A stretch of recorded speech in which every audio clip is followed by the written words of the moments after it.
ci lii di DG SODAV tey ñu fas yéene waxtaane lu am solo lu jëm ci wàllum propriété intellectuelle déjà laata ñoo xuus lumu. Voilà merci beaucoup jërëjëf laaj bi am na solo lool propriété intellectuelle su ma koy mun a firi ci wolof mooy ak yelleef bu nga xam ne dañ ko jagleel bépp doomu aadama bu nga xam ne da ngay fent ba ngay inventé te soo ko defee mu am loo xam war na la cee fekk maanaam nan laa koy waxee benn ak yelleef daal yu ñu jox ñëpp ñu nga xam ne ñu ngi saytu di fent di inventé voilà loolu lañ naan propriété intellectuelle te la ñuy saytu di ko fent di ko inventé aussi mu war leen mun a jural aussi comme boo xam day dem ci ñoom da ngi mel ne musicien bi su fente ay chanson am na ci droit de propriété intellectuelle chercheur bi su inventé benn machine am na ci droit de propriété intellectuelle businessman bi su créé markam aussi pour distinguer ses services et ses produits aussi war na cee mun a am droit de propriété intellectuelle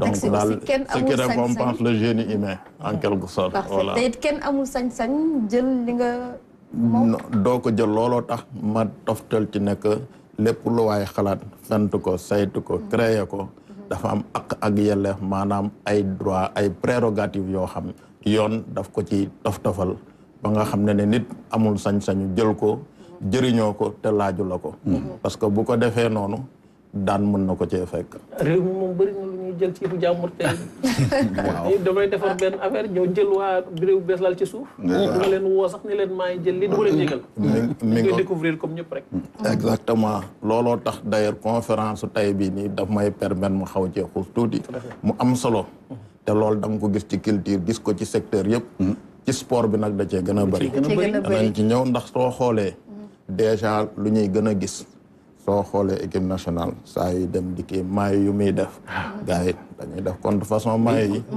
alors que maay yooyu noonu voilà mi ngo voilà loolu am na ci nga ñëw ci côté culture bi aussi soo xoolee nit kuy way lu ñuy jël ci moom bari na nga xool ci combat yenn yi liit yeeg yooyu noonu problème droit de retransmission dafa bëri ci sport muy ci football muy ci lit parce que droit boobu noonu dafa nekk un confluent de deux types de droits am nga d'une part ci droit des médias dana ko poursuivre mais d'autre part aussi le droit de propriété intellectuelle aussi à travers les droits voisins aussi dafa am protection bu muy jox organe de radiodiffusion yi donc yooyu noonu yëpp moo tax ñu ne effectivement nu ko ban waxee dëgg la fii bëri na nit di jël lu mu moomul ndax xam na ko wala xamu ko léegi nag loolooy question bi aussi des fois ñu ne ñu aussi peut-être Binta day am idée Ban amaale idée bi en même temps maintenant acte bi mooy lan mooy ku njëkk dem protéger wala waaw antériorité mun na doon acte bi waaye xam nga luñ naan idée déjà loolu tamit dama koy bëgg a protéger dama koy bëgg a préciser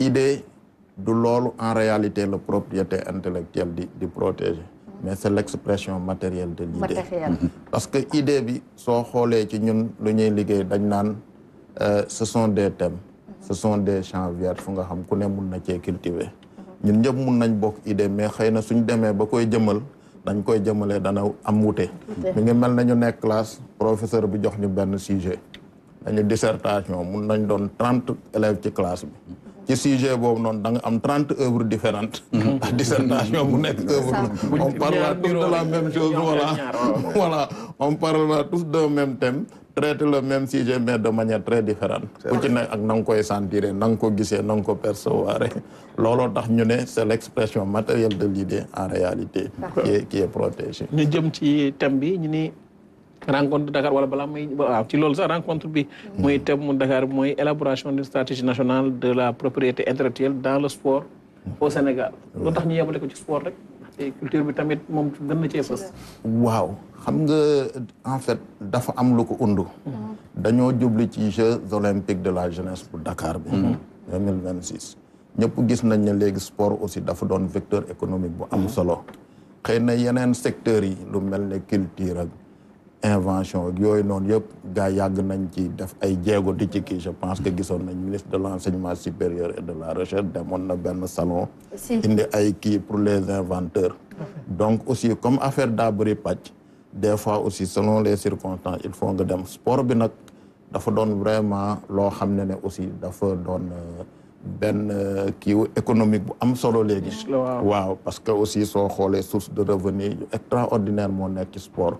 bëri nag fu muy jógee te yooyu noonu yëpp soo xoolee propriété intellectuelle moo ko wut ndax da nga ci fekk ay marque da nga ci fekk ay créativité côté artistique da nga ci fekk ay merchandising da nga ci fekk ay sponsoring donc da nga ci fekk les droits de retransmission. Voilà, muy télé. Voilà, mais bu ñëw coupe du monde. Exactement. Gis ko jëndul benn image dem ni day teg par force. Voilà, exactement. Looloo tax nag ñu ne dafa jot aussi Sénégal jéem a réfléchir nan lay mettre en place benn cadre réglementaire boo xam ne non seulement dana permettre une captation optimale de tous ces revenus là pour le profit du pays, mais également pour ñu mun ko gérer ba pare mun a aussi installer des règles équitables entre les différents acteurs du secteur au niveau du pays mais hors des frontières parce que aussi soo xoolee léegi captation yooyu noonu yëpp source yooyu noonu seen exploitation yematul ci biir dëkk bi parce que technologie moo dugg fu nekk voilà innovation da ngay dem ci yenn secteurs yi tel que la lutte wala yenn kii secteurs yu bëri des sports de combat sport collectif yi soo kii voilà yooyu noonu yow voilà le pay-per-view vous voyez ngeen toog fii Sénégal di seetaan lu xew États-Unis Chine ak ñoom seen et de plus en plus nu ngay gisee dans le domaine du streaming wala kii des plateformes commencent à se spécialiser tout à fait parce que aussi ci loolu la ñu toll donc yooyu yëpp mooy undu nag vraiment il faut ñu réfléchir xool Sénégal aussi nan lay tegee benn stratégie nationale nga xam ne yooyu yëpp dañ koy mën a gérer parce que aussi dans le domaine du sport question droit de propriété intellectuelle yi dafay continuer di poser avec acuité et suñu ko teelul jël noonu lay continuer ñuy am di perte lu bëri te duñ ci am luñ ci war a am alors que suñ ko encadré bu baax nu ko yeneen réew yi di defee surtout je dirais outre-Atlantique nu ñuy def di ci mun a vraiment am koom-koom bu bëri di ko aar mu leen di jëriñ aussi dafa baax pour ñun ñu koy mën a def. balaa ñuy wéyal ci loolu sax dañu am ay artistes fii. SODAV liggéey bi naka la demee mbaa mi ngi dalal xelu gars yi. waaw SODAV moom mi ngi jot ay koppar te maa ngi ciy waaj a fay sax fan yii. waaw soo xoolee mu nar a doon ñetteel bi ci at bi. et justement suñu waxee wàllum propriété intellectuelle yenn artistes yi dana leen soxal lool. ndax œuvre d'art yi yu bëri amaana des fois vous êtes victime de ça. Oui, mais comme DG l'a si bien dit, SODAV mi ngi ciy def liggéey bu am solo. et ñu ngi doon wax sànq en coulisses ci communication parce que mu ko wax ni lii am ci SODAV wala Sénégal en général lu rafet bëri na. wala li nit ñi di def bëri na mais dañ ko war a wane fësal ko pour nit ñi gën a mën a comprendre. pour information bi mën a egg. SODAV depuis bi ñu jógee BSDA dem SODAV transition bi t'as vu depuis quelques années mais ñoom ñu ngi def liggéey bu am solo te comme ni mu ko waxee ñu ngi fay artistes yi quand même seen àq ak seen yelleef ñu ngi ciy bàyyi xel. le côté social aussi am na ci solo. te dañu am occasion aussi pour féliciter ko. pour par rapport ak liggéey bi muy def. et ñun tamit lépp suñu mbir la daal. ñu ngi wax sànq ñu ngi ci waxtaan ci communication. pour naka la ñu gën a mën a fësal liggéey SODAV. et je pense que comme ni mu ko waxee il faut juste ñu organiser ko. et bu ñu ko organiser et tout ça sera bien pour la culture en général. Absolument. waaw mais juste aussi pour que l'information puisse parvenir si ñëpp. Super. Parce que am na ñoo xamante ni seen degré de compréhension fu mu yem la. mais ñun ñi nga xamante ni yàgg nañ ak ñoom. xam nañ processus bi. te xam nañ impact bu muy def. Tout à fait. et c'est juste que les artistes yëpp. ku ci nekk rek da nga si war a am accès ci information bi. pour mën a xam exactement. si ban canaux ngay jaar. pour mën a au moins mën a. voilà exactement. parfait liggéey bi mi ngi dox bu baax ci SODAV gars yi amuñu benn jafe-jafe. xam nga comme li ma bëri di wax rek ñu ngi sant yàlla. waaw day sant yàlla parce que lu ñuy wax xam nga unanimité amul. comme ñoom nuñ ko waxee. des fois y a des incompréhensions. ñu nga xam ne causes yi mun na bëri. c'est vrai des fois aussi am na ñu nga xam peut-être que ne xëy na sont plus aussi dynamiques. des wala informations jotoo xibaar rek. nga yaakaar ni waaw. voilà yooyu noonu yëpp day am des fois aussi xëy na xamuloo yoon booy jaar parce que lu ñuy wax xam nga un créateur. il faut nga jàng nan ngay rentabiliser say liggéey. c'est ça. parce que droit d'auteur du revenu principal un artiste c'est un revenu secondaire dafa fekk artiste bi liggéey na joué na concert wala exploité nañ ko mu am un revenu secondaire buy ñëw yooyu nag day laaj xam ko comme niñ koy waxee information yu noonu yëpp moo tax souvent ñun suñ ñu woowee fenn on va pour sensibiliser. Voilà. tey jii ndaje mi 9h la. ci hôtel Azalaï naka la nar a demee. ñëpp ngeen ci woo wala sportif yi rek ñoo ci war a ñëw. non xam nga ndaje bi ñëpp lañ ci woo. parce que xam nga soo xoolee léegi sport par exemple ak culture ak ñu nga xam ils sont dans le sponsoring ñoo ñëpp dañ ci nekk ba ci hôtellerie c'est-à-dire c'est tout un écosystème. Tout à fait. c'est tout un écosystème da ngay gis ñii ñi ngi ci côté sport bi ñii ñi ngi ci côté animation culturelle bi ñii ñi ngi ci côté peut-être restauration hôtellerie pour qui parce que quand il y a de grands événements sportifs aussi les hôteliers aussi voilà règle du jeu médias yi tamit ñi ngi ci parce que voilà am nañ ci wàll donc ñëpp ci am wàll les fédérations les acteurs ci seen bopp donc looloo tax aussi on a invité aussi des experts internationaux parce que loolu nag dañ ko def en coopération avec l'Organisation mondiale de la propriété intellectuelle parce que loolu voilà loolu la parce que dafa doon activité boo xam c'est co-organisé par le gouvernement du Sénégal et l'Organisation mondiale de la propriété intellectuelle qui est venue avec sa directrice générale adjointe Madame Sylvie Forbin, de grands experts aussi internationaux en matière de droit de propriété intellectuelle comme le professeur Sirinelli et d'autres sommités qui sont là.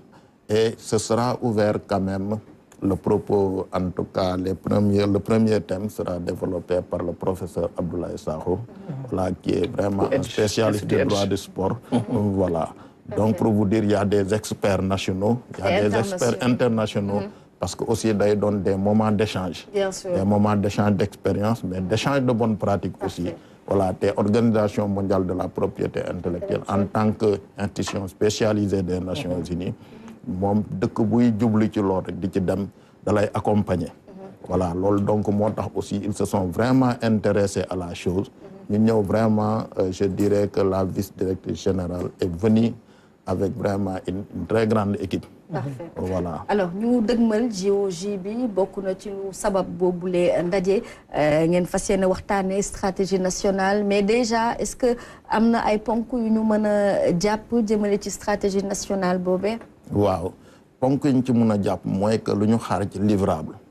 mooy que ne suñu paree ci waxtaan bi nii au moins danañu mun a aboutir à une espèce de cadre réglementaire.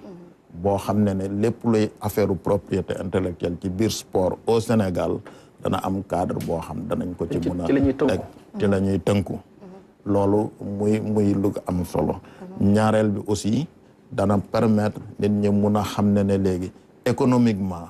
sport bi dana war a mun a am lu mu indi ñu créer vraiment des synergies entre les acteurs parce que aussi des fois dana am réeroo yu bëri entre les acteurs yenn questions yi fekk xëy na ñàkk xam moo ko waral suñ ci paree waxtaan loolu je pense ku nekk su xamee fu muy taxaw xam ci wàllam rek après réeroo dootul mun a am voilà donc déjà rek ñaari point yooyu nañ ko cité waale aussi ci résultat yu nga xam ñu ngi ko ciy xaar. ci ay panel lay doon wala ay master class. non ay panel lay doon y aura des présentations suivies de discussions. nga xam ne vraiment ku ci nekk dana joxe xalaatam. parce que tout le monde sera là-bas les acteurs en plus des experts il y a les acteurs tout le monde est invité. Vraiment. Et du point de niveau au niveau local hormis les JOJ est-ce que yéen a ngi xalaat également Abdoul Aziz Ban suñu football ñoom jàmbaar yenn équipe en tout cas ñoom Jaraaf et cetera tey jii ana nan lañ mën a dimbalee ngir it ñoom ñu mën a gis koom bu baax a baax ci football bi la mu bañ a yem ci équipe yu mag yi rek. voilà du en tout cas l'importance même de cette conférence là. moo tax ma ne tous les acteurs du système sont invités quelle que soit la discipline sportive concernée parce que dañ da wax propriété intellectuelle et sport dans toute sa diversité. donc toutes les fédérations seront invitées. ñoom ñëpp elles vont venir participer. ku ci xamul woon tamit da nga dégg. pour mun a xam ku ci amul lu la leer da nga am possibilité nga laajte. xamala voilà et comme que ne c'est le ministère de la jeunesse des sports et de la culture mooy assurer le portage technique moom su paree après cela aussi dana am leneen lu ciy topp. loo xam ne à l'endroit des fédérations. jërëjëf monsieur Ali Bathily ñu fàttali que yow yaay njiital SODAV vous restez en plateau avec nous waxtu wi nag daal dinay jot ngir ñu yër yéenekaay yi ñu fas yéene ci ànd ak soxna Ramatoulaye Sarr ñu waat na